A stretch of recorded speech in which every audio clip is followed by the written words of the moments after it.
Folks, we got to talk about what happened today for No Kings, and that is uh, a very clear sign of weakness from this administration, combined with an awful lot of joyful rage towards this administration, as numerous people from all walks of life met together, banded together, and shared a moment with one another. It was The powerful. computer I edit and stream on died today.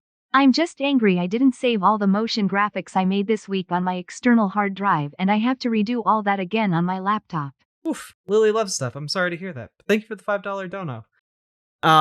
Here I wanted to share with you guys before we really get started. Here is a time lapse of the Chicago protest. Just real quick. Just to give you a like the sense of scale from just one of the major protests that happened today. Look at this. Look at this. It just keeps going. When we're talking about this being like, we are going to win this, chat. We are going to win. It is going to happen. And one of the things that is going to hasten that victory, that day that is inevitable, is if the Trump administration were to say double down and really make themselves out to be the true villains of the narrative, right?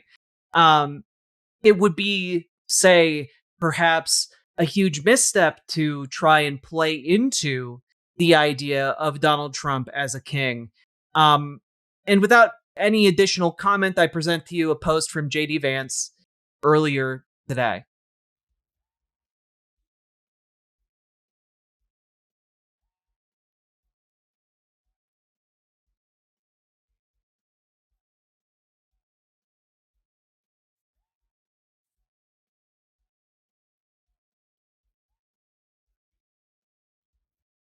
I just want to take a moment to really hammer home that that was the Vice President of the United States depicting the President of the United States as a king.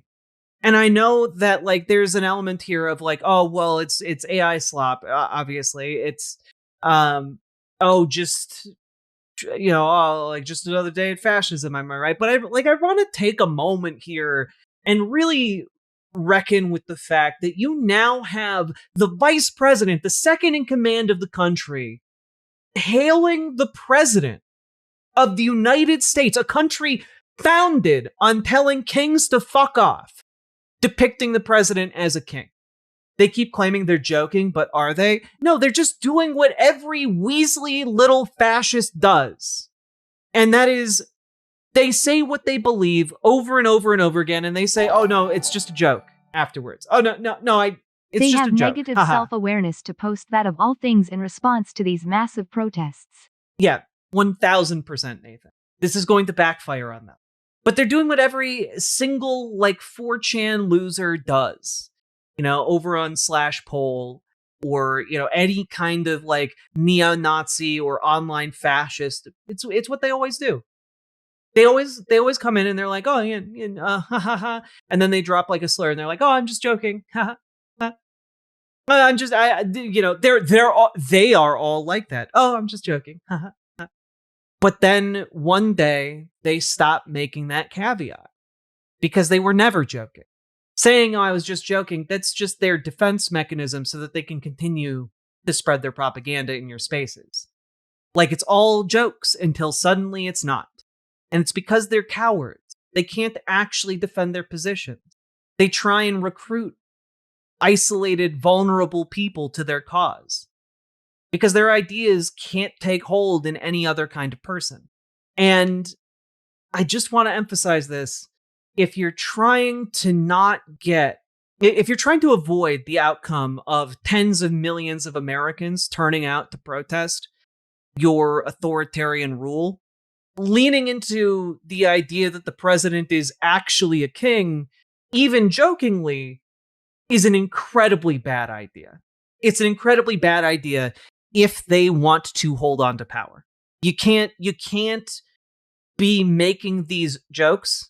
You can't be making these types of political statements and expect protesters, a protest literally predicated on denying kingship and authoritarian power to the president of the United States. You can't be like actually playing around with that idea. Because I guarantee you, if people see this, and I do encourage you, by the way, to share this around to as many people as possible. I'm gonna throw this link to a Blue Sky post.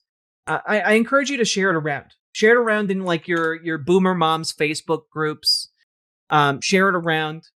Make sure it starts circulating, because I guarantee you that this is the exact kind of thing that makes normie Americans, people who aren't necessarily engaging in politics, this kind of stuff makes people see red. It makes them madder than hell. This is like, and I know that because like I'm on the left, and this made me mad. This genuinely made me spitting mad. The idea that this man is like this JD Vance character is even pretending that the president of the United States should be treated as a king in the land of the free. It flies in the very face and the very idea of this country. It is traitorous. It is something that to me is antithetical to literally every stated value that we as Americans profess to have. It is antithetical to being able to live in harmony with this administration or people who believe in this administration. It renders a wedge between us that is insurmountable. Because when it comes to whether or not an authoritarian has the ability to dictate what you do and how you live your life versus someone who believes in freedom and autonomy, these are incompatible ideas. Gamergy, in a saner time, this would lead to like the expulsion of the vice president of the United States. In a saner time, there would be actual political consequences to this, and I guarantee you, this will be hardly remarked upon by much of the mainstream press, because to them, it's just another day. This is insane and infuriating. And I cannot stress enough that you should do everything you can to share this around, especially today and especially tomorrow, with all of your boomer friends and family, okay? Because those folks, and we're talking here people who grew up, saying the Pledge of Allegiance, who grew up during the Cold War, who grew up with this idea, however flawed the reality might be, but grew up with the idea that America is free. This is, frankly, something that will motivate them to do more than they ever have before. This is absolutely not normal. And with that being said, I do want to, to kind of hammer home this point, I came across this video of a protest for No Kings in Salem, and here's just a group of veterans playing a song.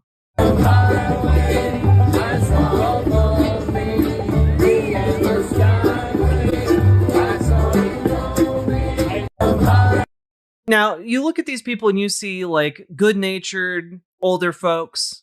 I guarantee you show that post from the vice president of the United States, you're going to see each and every one of those folks turn beet red in rage. They're the kinds of people who are going to use their time to go to a protest and make music and sing the song, "This Land Is Your Land." The kinds of mild-mannered, everyday people who go out into the world and do their best every damn day, they are going to see that, and they are not going to be okay. Now let's tune into Bernie Sanders' speech here, because obviously, got to start with the GOAT. Thank you, Washington. Thank you, Indivisible. Thank you to the millions of Americans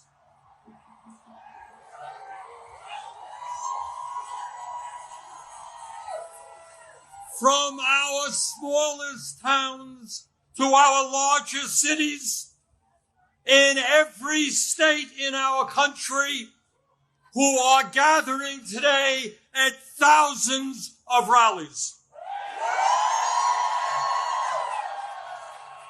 Mike Johnson, the Republican Speaker of the House, called these rallies Hate America events. Boy, does he have it wrong. Boy, does he stink. Millions of Americans are coming out today not because they hate America. We're here because we love America.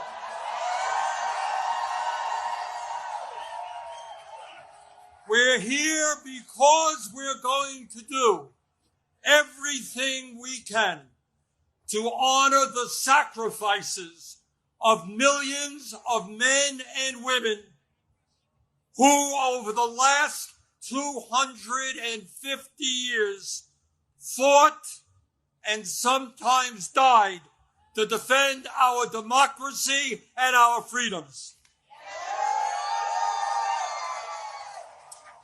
In 1776, with extraordinary courage, the founders of our country announced to the world that they would no longer be ruled by the King of England, a king who had absolute power over their lives. They demanded freedom. And to bring that about, they fought a bloody war against the British Empire and the most powerful military in the world. Tens of thousands of Americans died in that 8-year war, but our forefathers fought on and they won.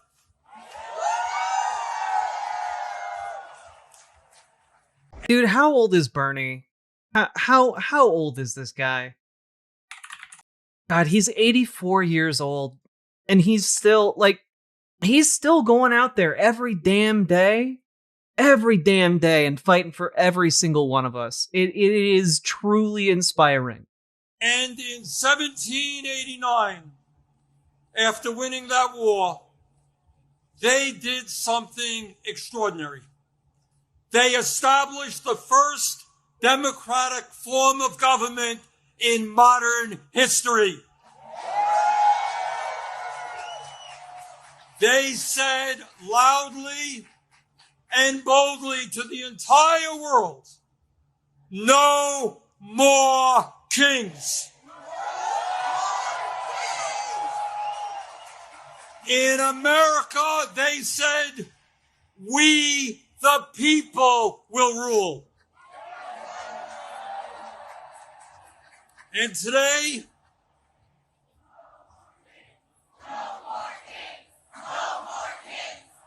I'm not gonna lie, Chad, I might get emotional during this speech.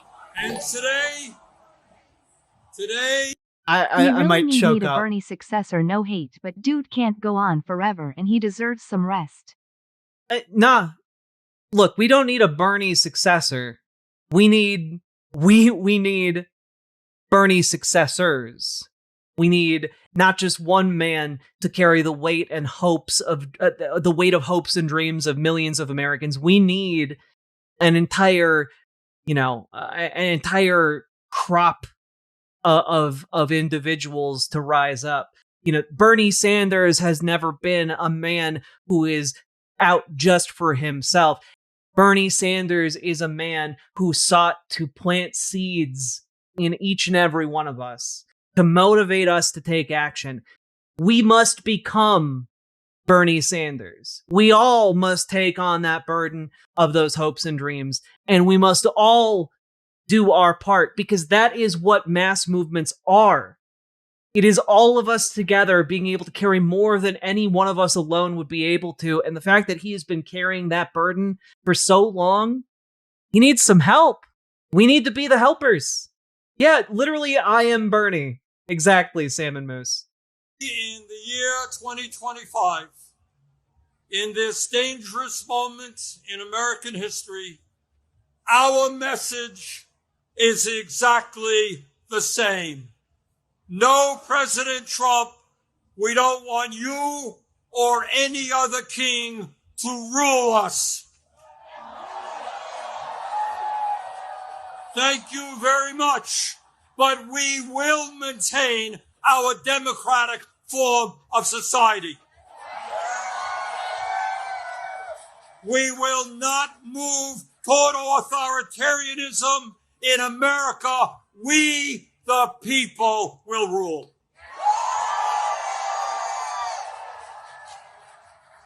When he was sworn in as the nation's first president, George Washington called this attempt at self-government, quote, an experiment entrusted to the hands of the American people, end quote.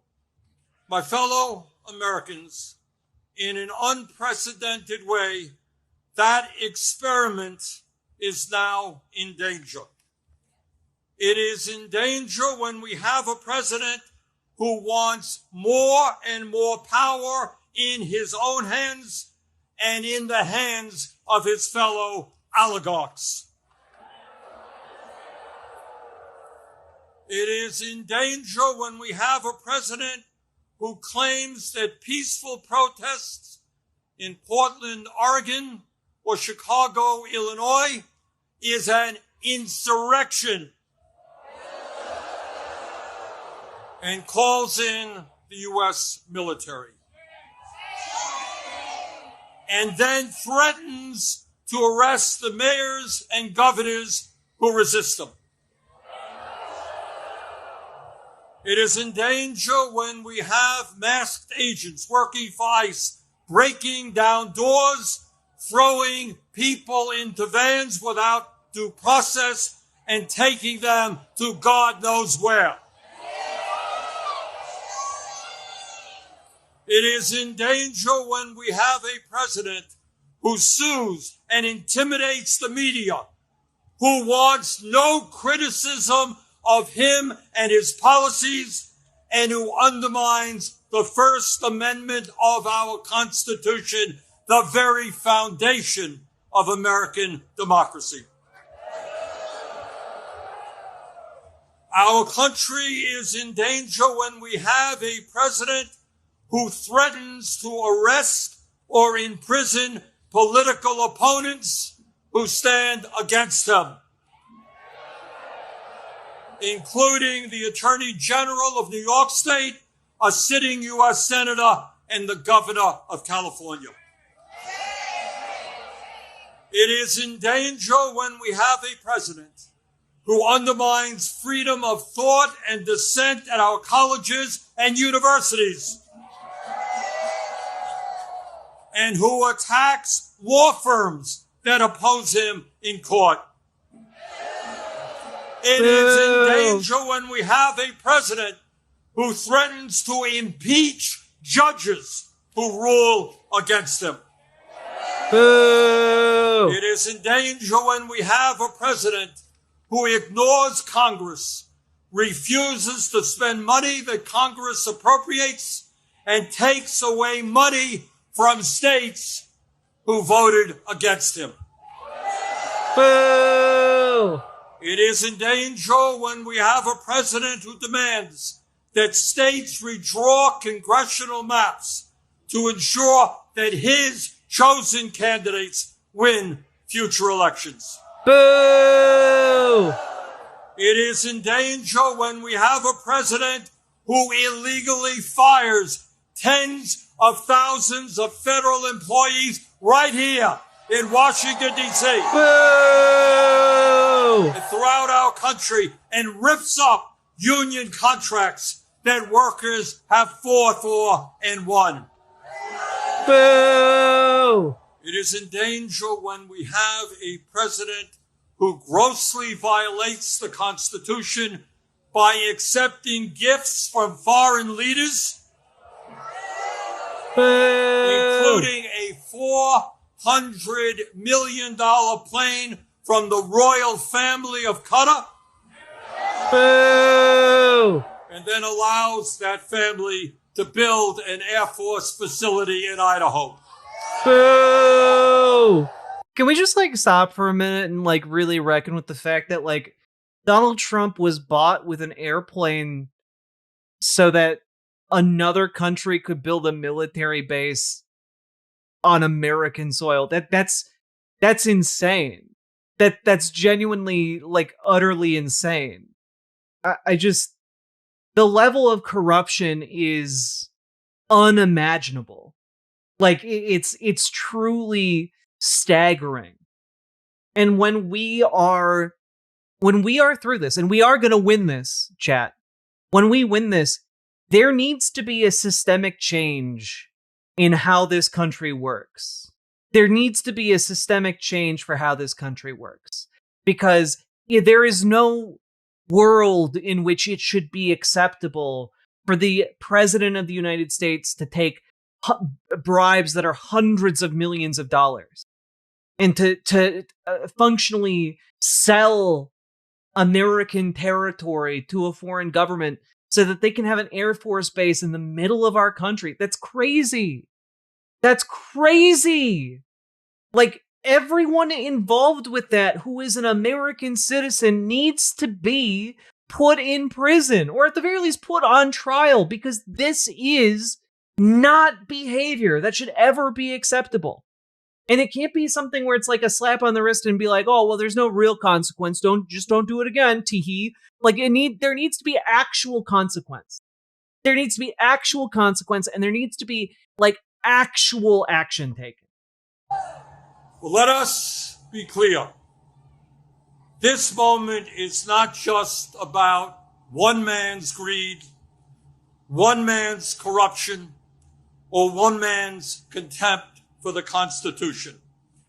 This is about a handful of the wealthiest people on earth who, in their insatiable greed, have hijacked our economy and our political system in order to enrich themselves at the expense of working families throughout this country.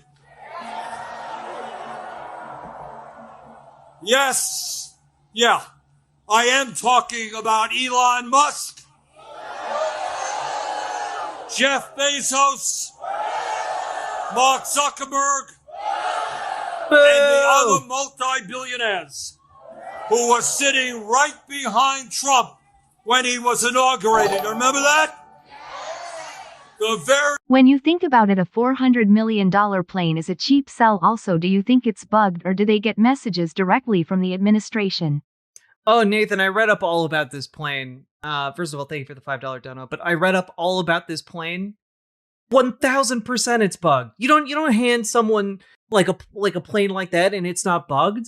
There's a reason why Air Force One is built in-house in America. It's specifically to avoid security concerns like that, right? And so that $400 million plane, the United States Air Force has to then pay to strip it basically down to the screws in order to make sure there's no bugs on it.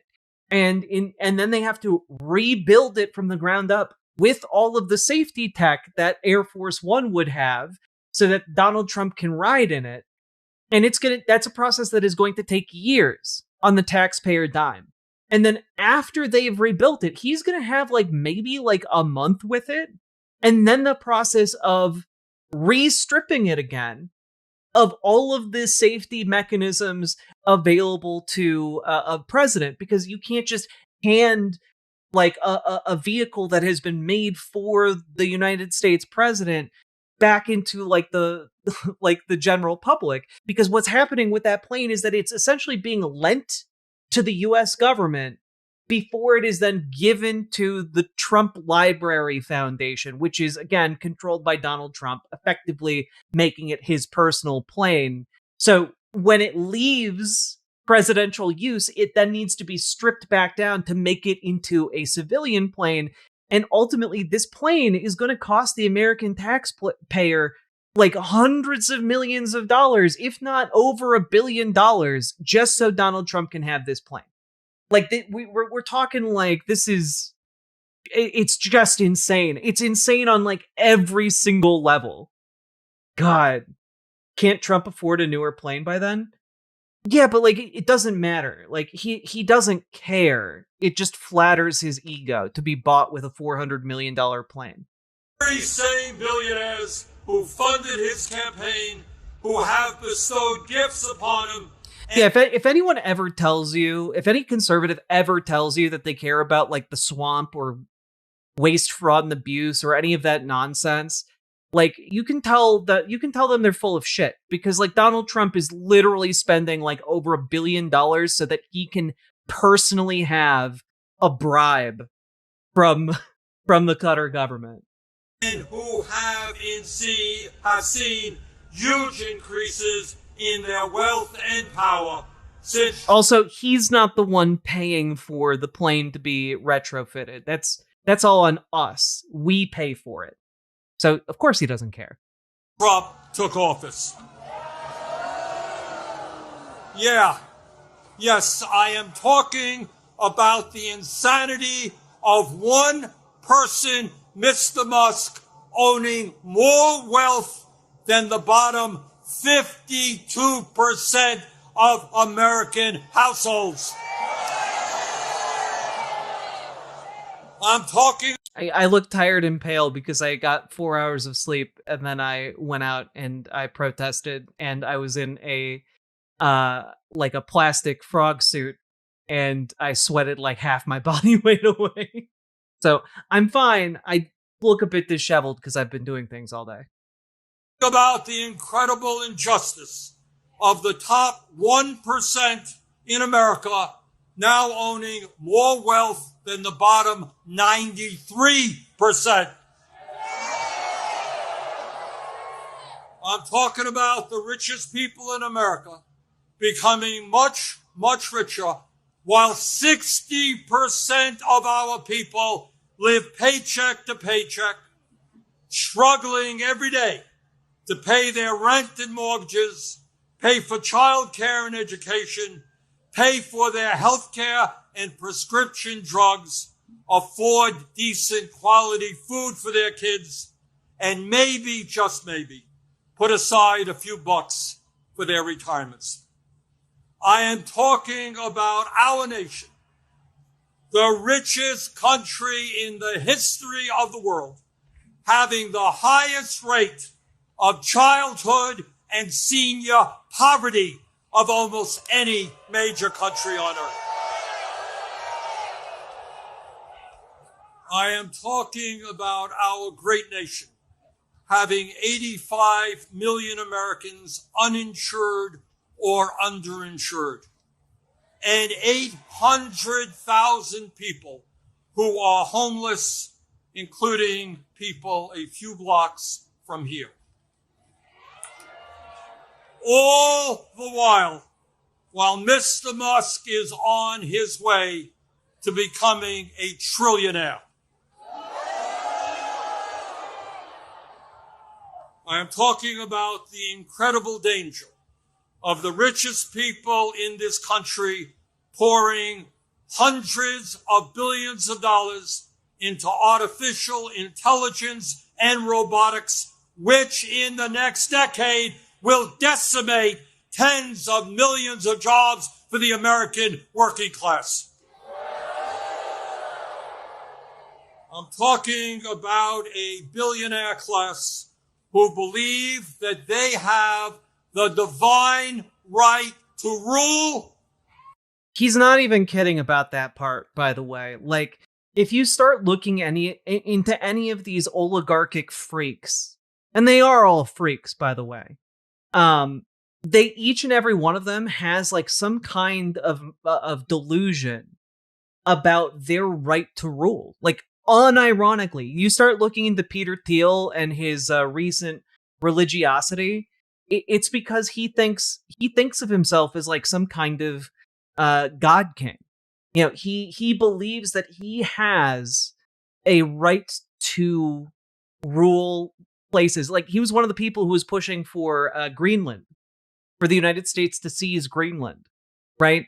And he wants to basically do, if any of you are familiar with Balaji Srinivasan and the network state, like, he wants to do that. He's been heavily influenced by like these Curtis Yarvin, Srinivasan types, who are basically saying you need, like, our billionaires need to effectively become a techno feudalists. They need to become these feudal lords, and you can either do that by outright owning a patch of land and doing with it what you will, like getting like a buying political favors so that you can do anything with the people that live there, or by overthrowing the government and then just being able to dictate to whoever runs the government what you are going to be able to do, right? It's so, well, yeah, no, Teal isn't just influence. Obviously, yeah, he also did fund them, right? But he funded them because he was first, like, he was first influenced by them. Like, he heard them saying these things and then became their benefactor because he liked it. Because he found something that validated his his preconceived notions about himself, right? And you also see that with like Mark Zuckerberg and Jeff Bezos and like these people who will defend their right to own more wealth than any human being on earth can possibly even envision in their mind.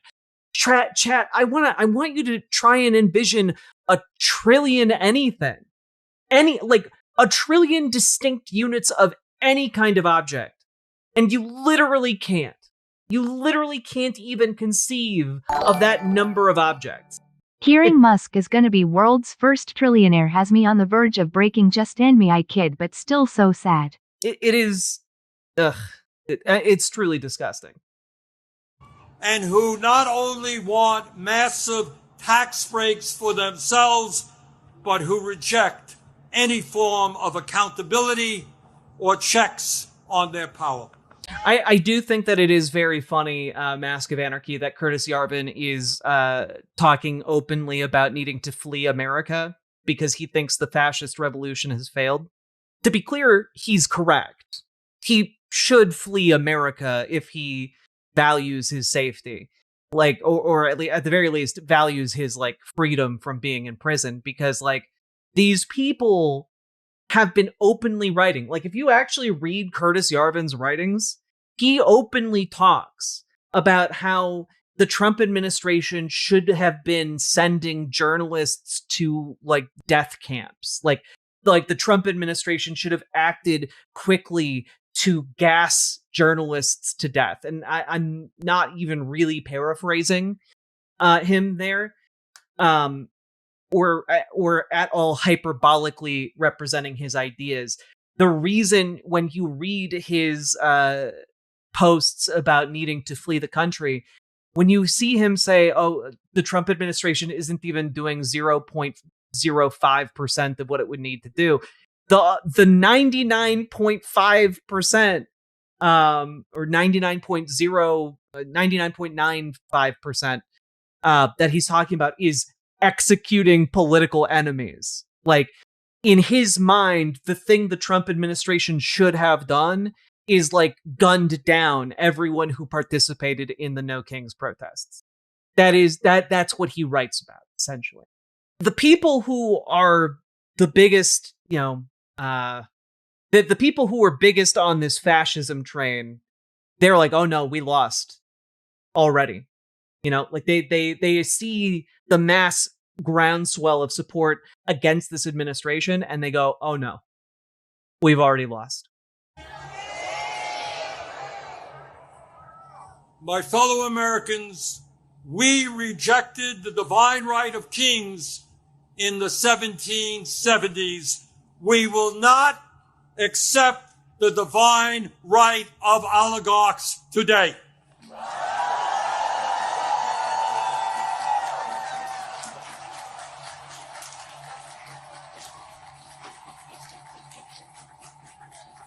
And now let's take a brief look at where we are today on the 18th day of a government shutdown, which is depriving millions of federal employees of the paychecks they desperately need and deserve.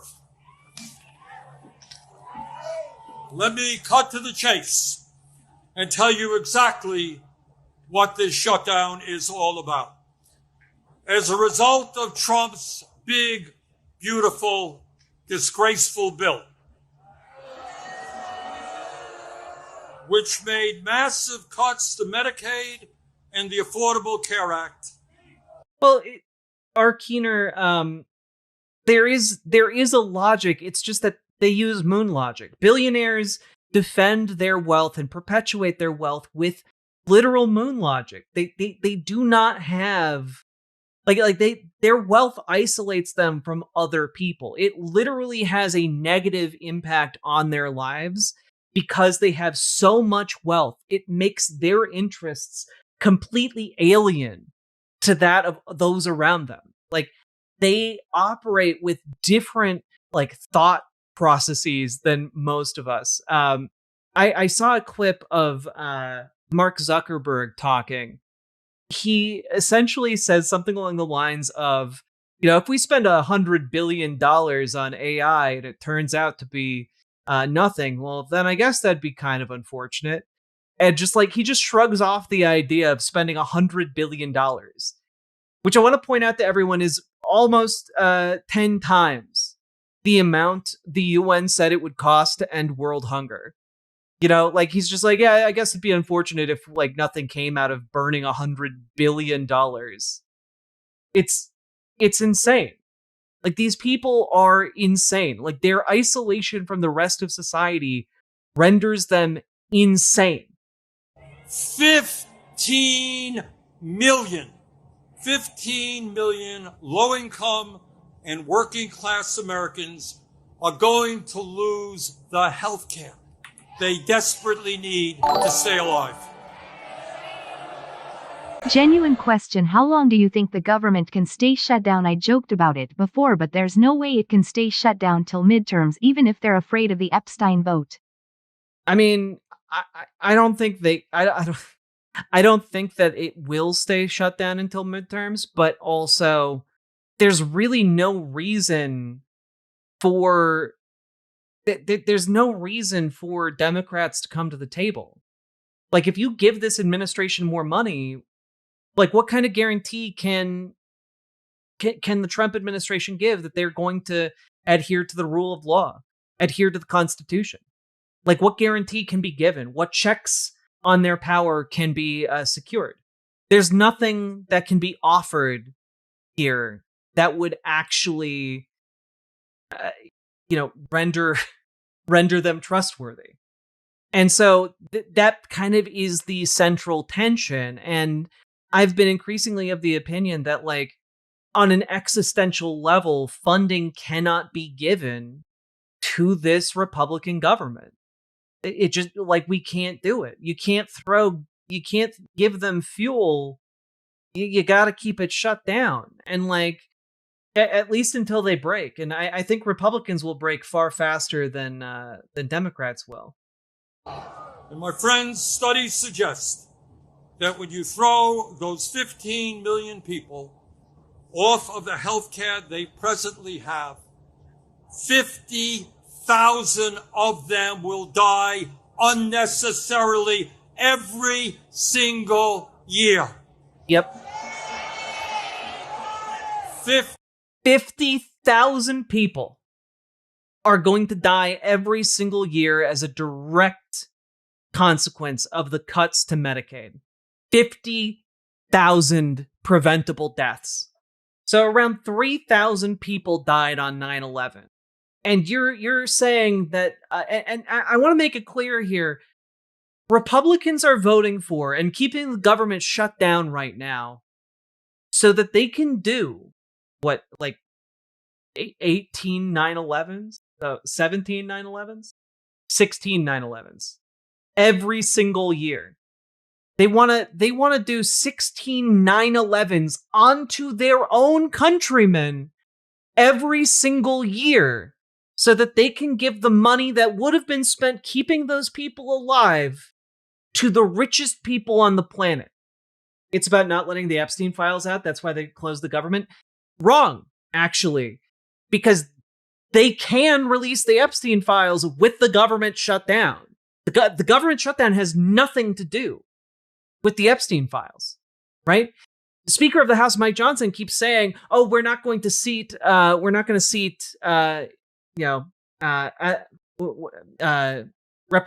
Grijalva," but like that has nothing to do with the shutdown because you can seat members of the House during a shutdown. Congress is supposed to continue to function during a shutdown.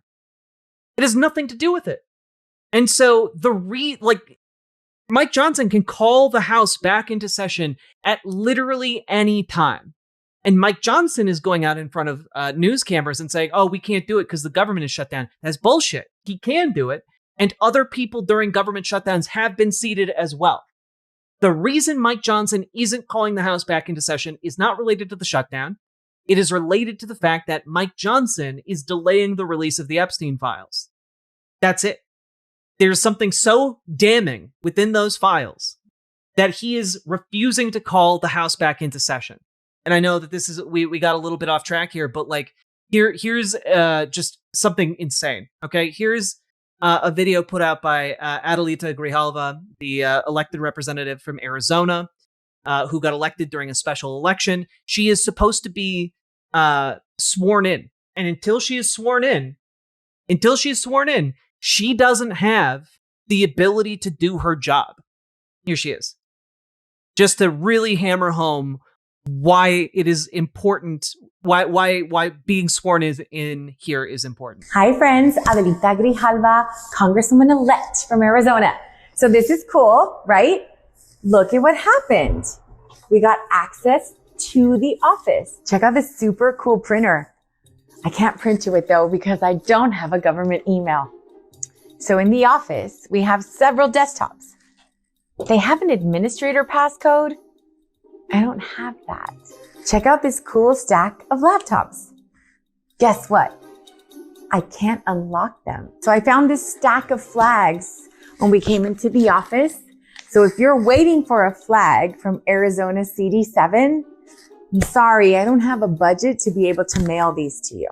This is where I've been on a personal laptop to do Zooms. Yes, I have access to an office, but it's kind of like someone saying, here's a car, and it doesn't have an engine, gas, or tires. I'm unable to have services in district. Democrats are here working. I'm here working, and I'm not even sworn in yet. We need to get to work, get on the floor, and negotiate so we can reopen the government. This Republican shutdown needs to end. Hi, friends. Yeah, so Catabingo Rising Revengeance, it has nothing to do with like an IT guy.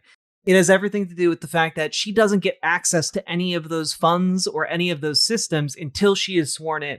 She doesn't get a government email. She doesn't get any of that until she is sworn into office, right? So like this has actual effects on like her constituents. Like Arizona is gearing up to sue the Trump administration for taxation without representation because they are refusing, Mike Johnson is refusing to swear her in because she is the 218th vote needed to release the Epstein files. She is the last one they like this coalition requires in order to force the release of the Epstein files. Something that they can do if the House is sworn into session, is like called into session and she is sworn in. And so Mike Johnson, terrified of this possibility, simply refuses to call the House back into session.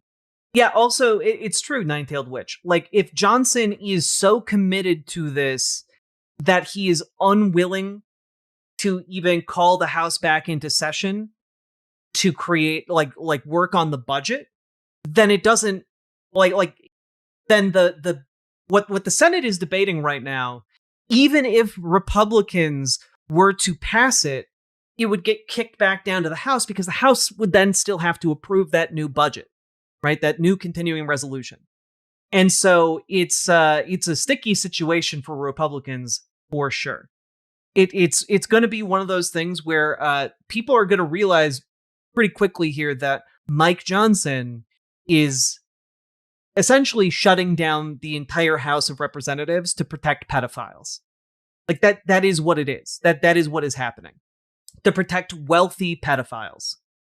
Like Prince Andrew, due to recent revelations related to Epstein, like the allegations were so severe, he gave up his royal titles because it was besmirching the royal family to a degree that like it hadn't previously somehow.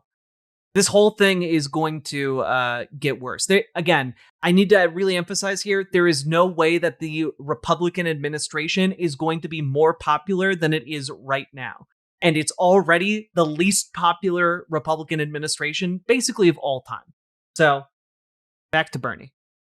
50,000 Americans will die unnecessarily every single year. Well, that's not all.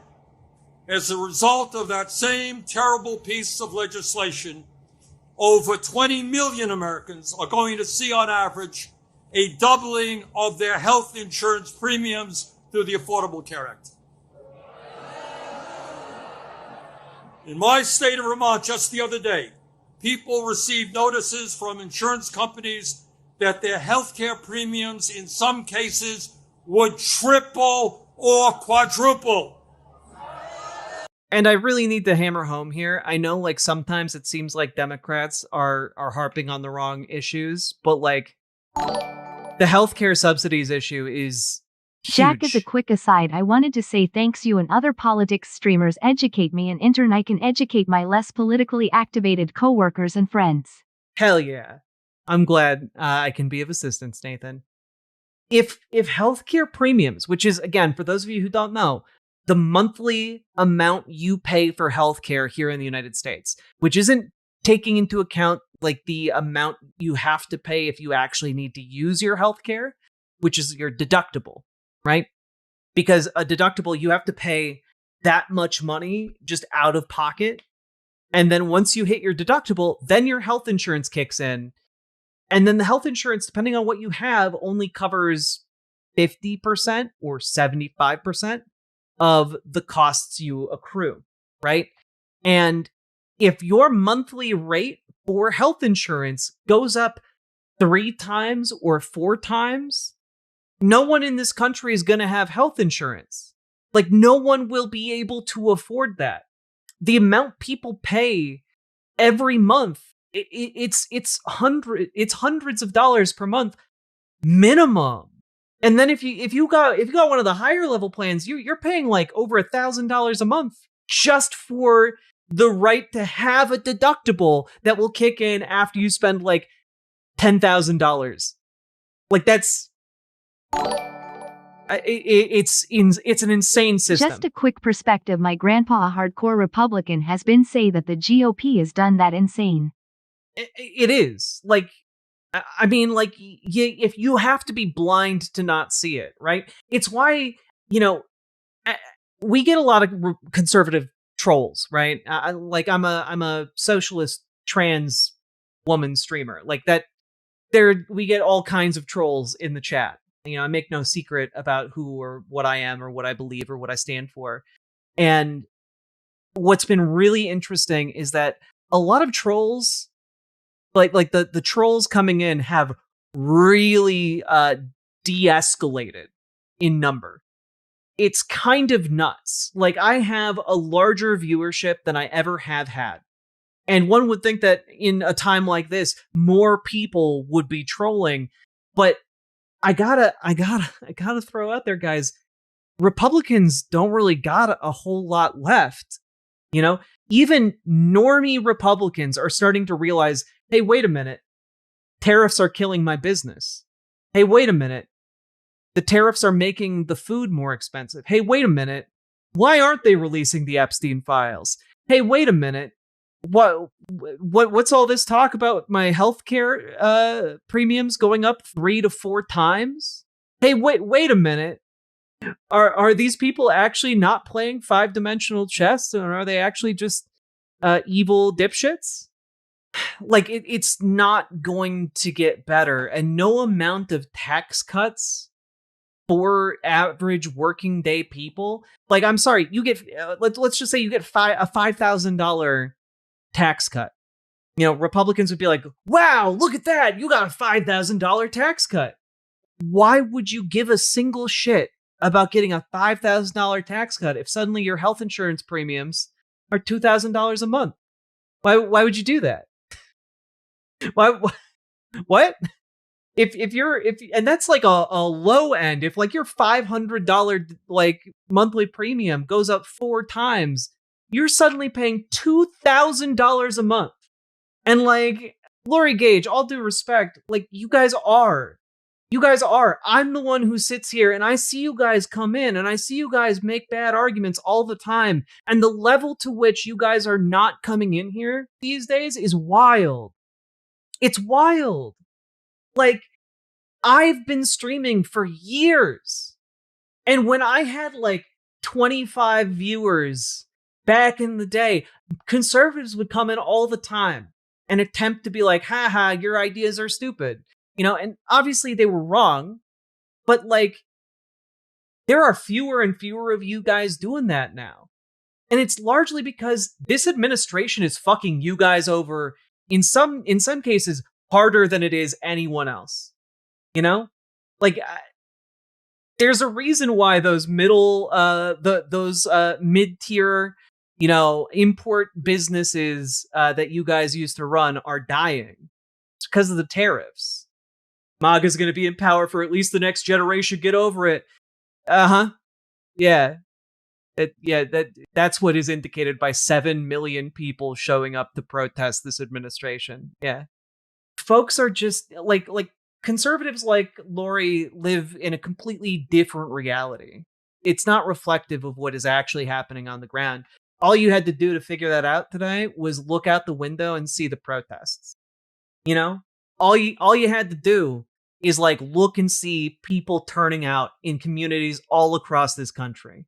And it's just, you know, like, I don't know. It doesn't take a whole lot to realize there is something much bigger going on, and that this administration is at one of its at the lowest level of popularity of basically any previous administration, except for maybe Donald Trump's first term. And like, I think by now the popularity is even below that, and that was again the least popular administration of all time. And that is going on all over the country at a time when we already pay by far the highest price. Oh, wait. Stadman, those millions of people are all paid protesters? I forgot about that. Real quick.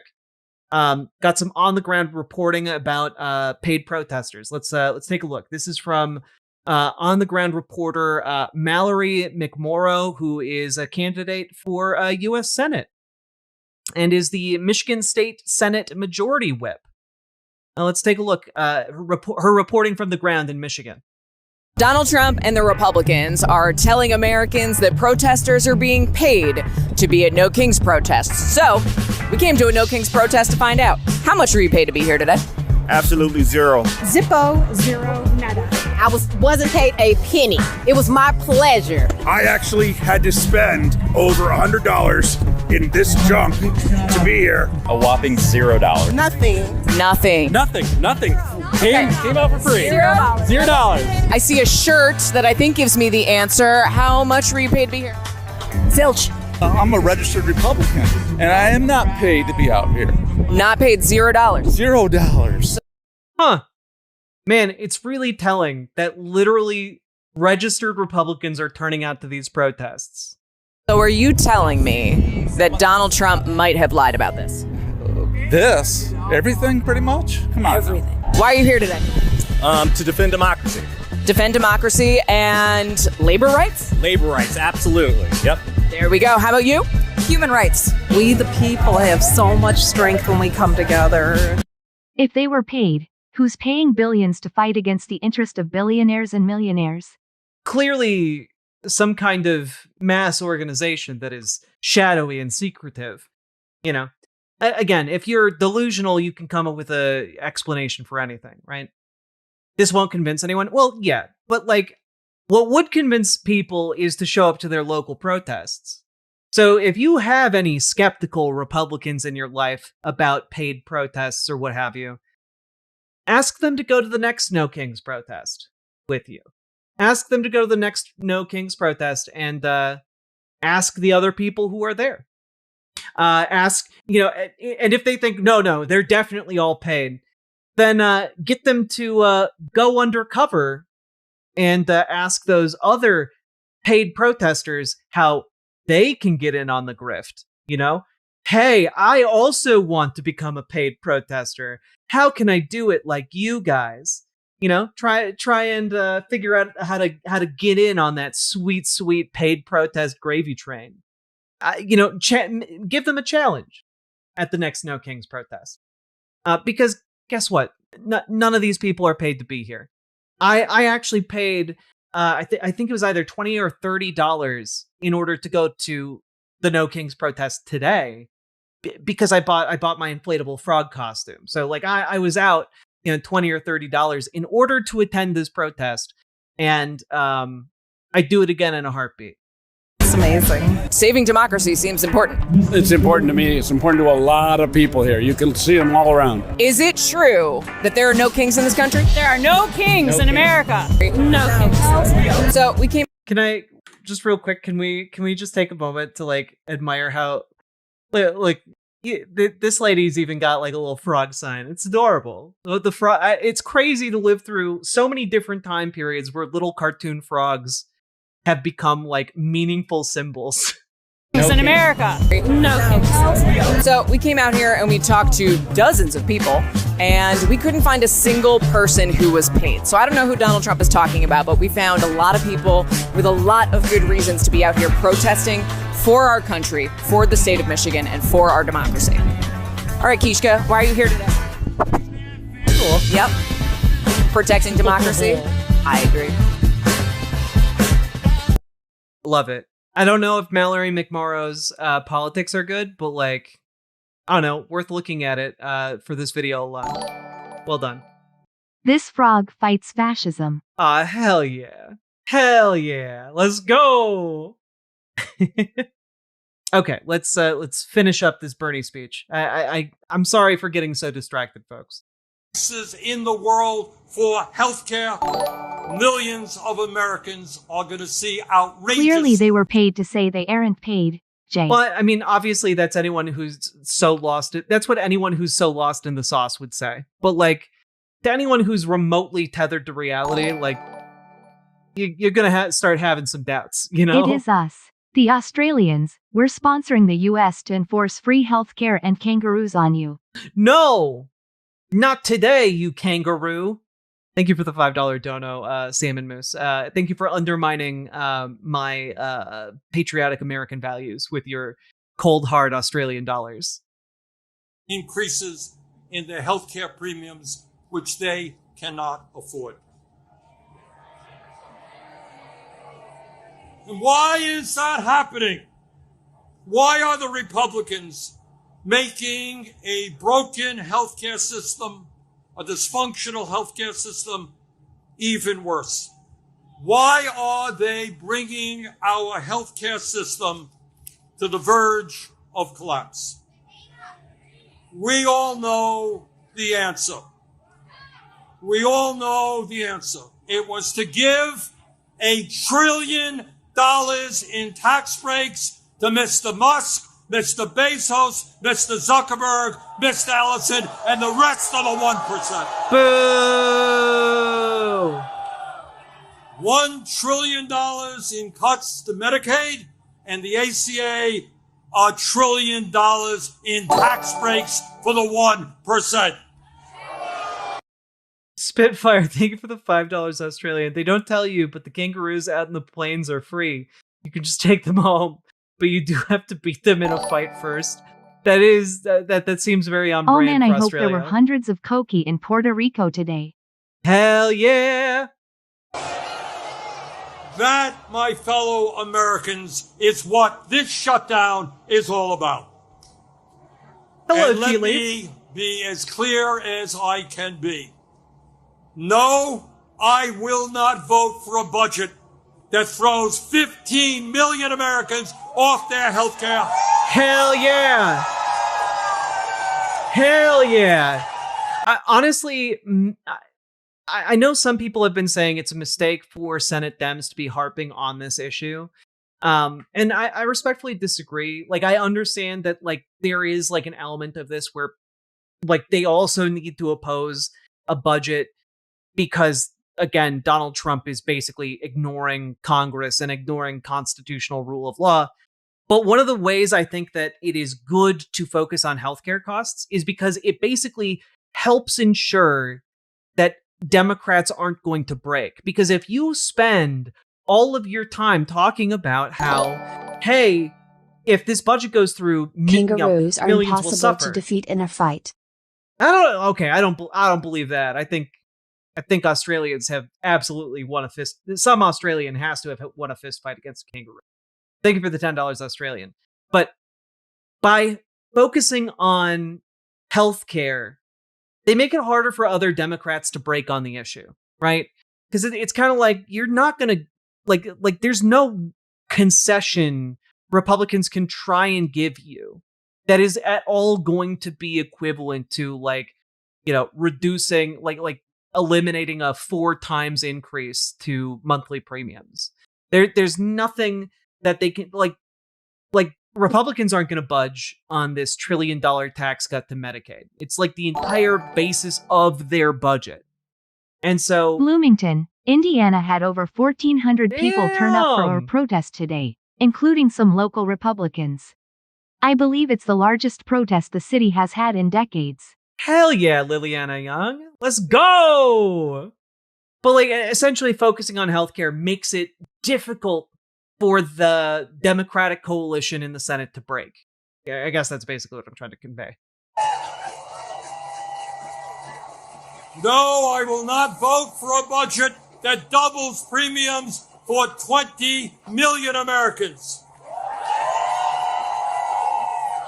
Yeah, Bernie's no, a goddamn I will not lord. vote for a budget that forces nursing homes, rural hospitals, community health centers to lay off staff and close their doors throughout this country. All to give huge tax breaks to the billionaire class. So today, right now, I say to my Republican colleagues, come back from your month-long vacation.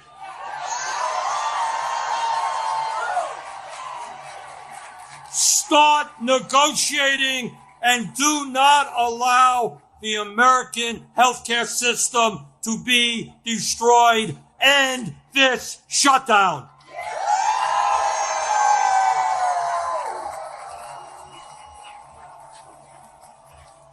My fellow Americans, we are the greatest country in the history of the world. And when we stand together and don't allow demagogues to divide us up, there is nothing that we cannot accomplish. Hell yeah. Hell yeah. Yes, we can create a vibrant democracy by ending Citizens United and not allowing billionaires to buy elections. Yes, we can. Also, on that note, by the way, if you are interested in a possible way to end Citizens United, keep a close eye on the ballot initiatives coming out of Montana, because there's one that is very interesting, and it is essentially pushing forward this. I mean, it's not even really a revived interpretation of state powers, which is essentially that states have the right to regulate businesses. States have the right to regulate how businesses can spend money in elections. And on the state level, you can make it illegal for businesses to spend on state elections. So there's a ballot initiative currently working its way through Montana that is actually fascinating, and I encourage people to look into it. Let me pull it up right here. This only got on my radar thanks to David Sirota. He and some colleagues have written a book about kind of the billionaire plan to undermine democracy, and he mentions it in the piece. But this is from back in June. Leaders kick off movement to stop corporations from spending on political campaigns. Ballot initiative would bar corporations from political donations in Montana and undo Citizens United. Like, again, if you need incentive to get involved in your local organizing apparatuses, in your local political scene, this should be it. This is it, folks. Like, get involved on the local level, build political power and capital, and kick those corporations out of your state politics. And we can do that state by state, mile by mile. We can retake this country from billionaire interests.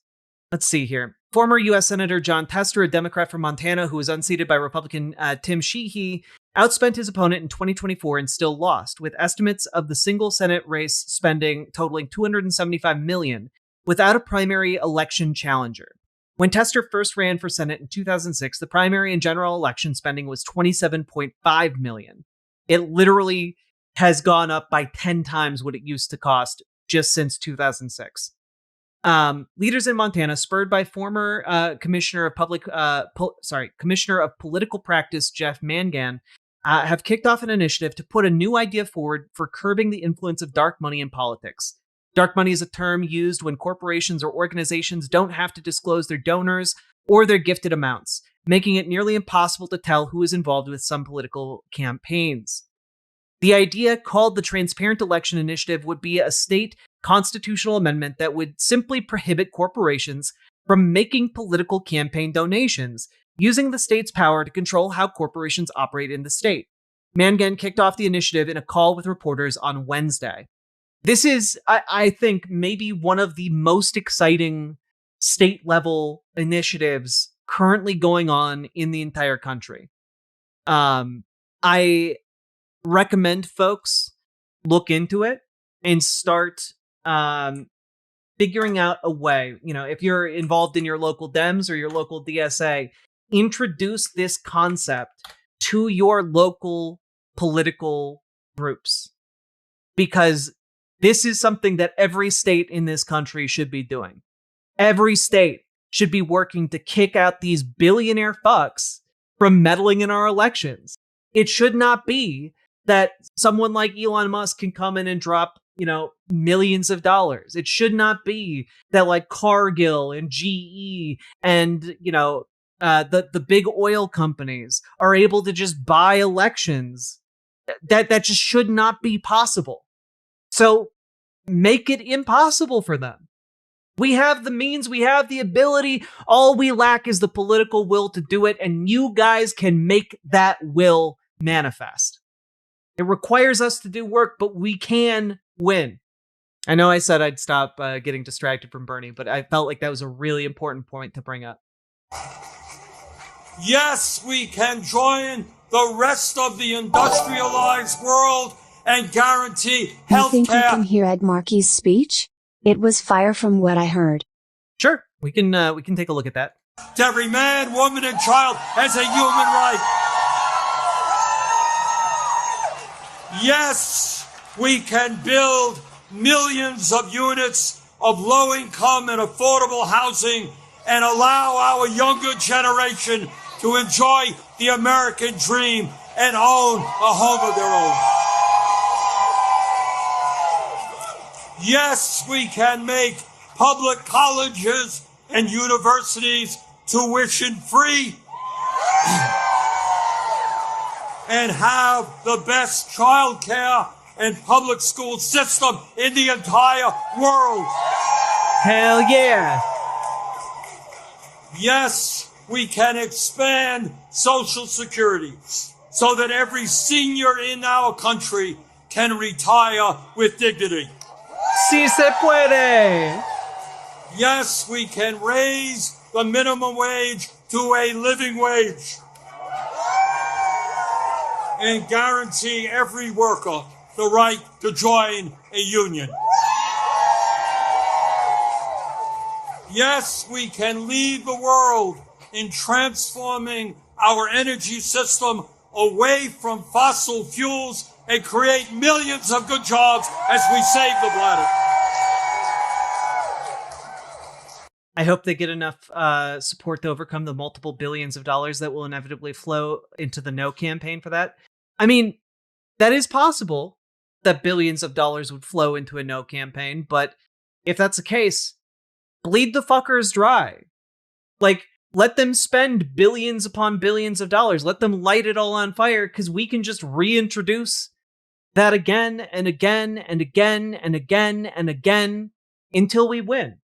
Their money goes up in smoke. Our will remains strong. Yes, we can guarantee that every woman in this country has the right to control her own body.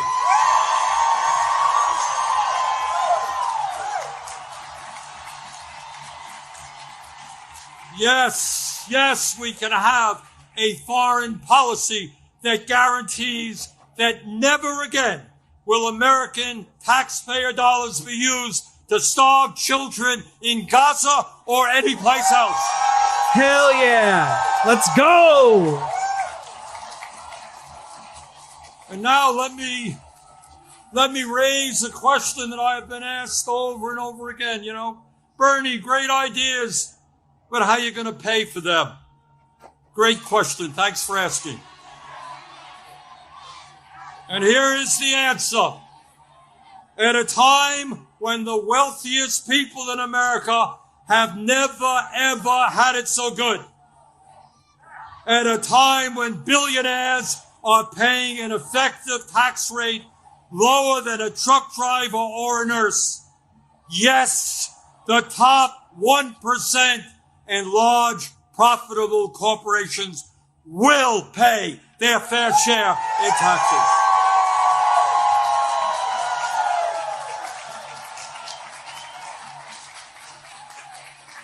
My fellow Americans, the establishment, including the corporate media and many of my colleagues in Congress, want you to believe that you are powerless. It's true!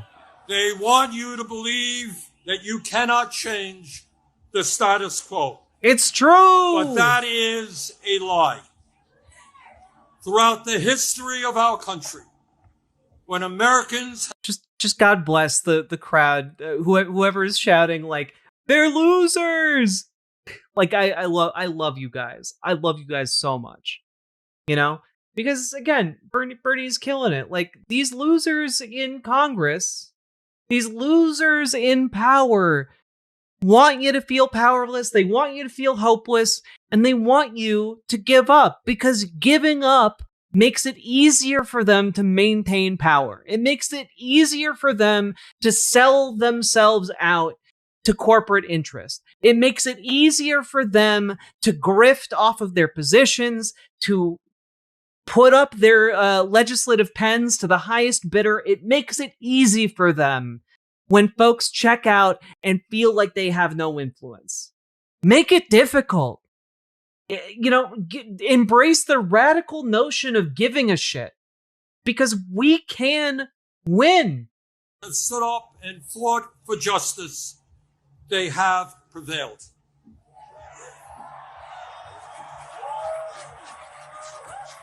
When the founders stood up to King George, they were told it was impossible, but they won. When abolitionists fought to end slavery, they were told it was impossible, but they won. When workers organized to form unions and stood up to their bosses, they were told it was impossible, but they won. When women demanded the right to vote, they were told it was impossible, but they won. When black Americans fought to end segregation, they were told it was impossible, but they won. When the LGBT community stood up for their rights, they were told it was impossible, but they won. Hell yeah. Brothers and sisters, they did it then. We can and will do it now. It's our turn, baby. And how do I know? How do I know that we will succeed? Take a look at this huge crowd right here in our nation's capital.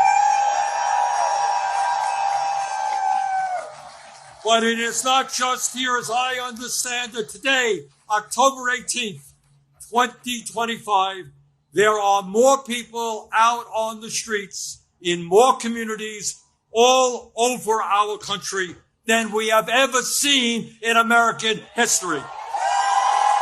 Hell yeah! Brothers and sisters, this is not the end. This is just the beginning.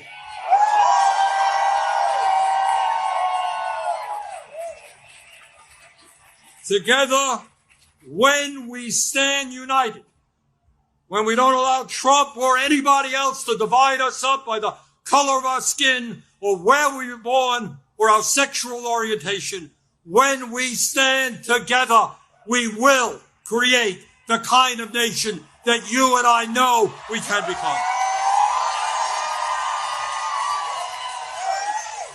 We can and will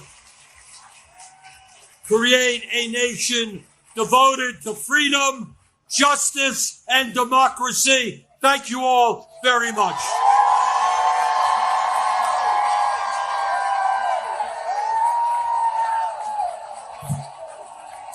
God, just one of the realest to ever do it. Like, there might not be any kings in America, but like, dude's a king at heart. You know what I'm saying? We don't have any political kings, but we have kings of all, shapes and sizes when it comes to, short kings, tall kings. We got all kinds of different kings, and in Bernie Sanders, we got a king. No kings, only goats. Exactly, Harold. You understand. One of the best to ever do it. This dude has always given off Giga Chad energy before Giga Chad was ever a thing. Oh, so true. So true. We have seen one of the largest protests today in modern U.S. history. We don't have exact numbers or figures yet, but the estimates would put it at one of the largest single days of protest since 1970. Like like we are seeing a politically active electorate in a way we've never seen before.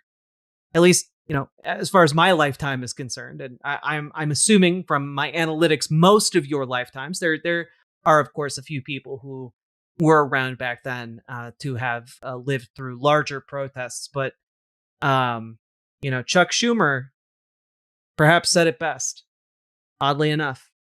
People are aroused. I haven't seen people so aroused in a very, very long time.